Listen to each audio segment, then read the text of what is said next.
Happy Holi. Happy Holi shooting.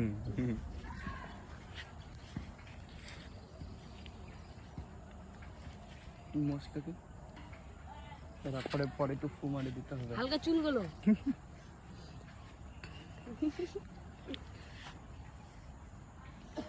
দাদু দাদু লাগছে। হ্যাঁ, এবার ফুল দাদু। এই সামনের চুলগুলো আছে। চুলগুলো, সামনের চুলগুলো। এগুলো একটু কাটিংটা সুন্দর কর। ওরম করে না, চিপের উপর দিবে। জানতো এরকম ছিটা শুধু। স্টিক কর। হ্যাঁ হ্যাঁ হ্যাঁ। ও তো সামনের থেকে চাপ তো না। শোরুমের নতুন গাড়ি কতজন দেখেছিল। মেকআপ চলছে। এই হেভি লাগছে কিন্তু। ছাড়। না একটু ভুরু টুরু করতে হবে তো। ওরে সাইও। চোখ মুখে তো পুরো সাদা করে দিল। বলবো পুরো 80 60 বছর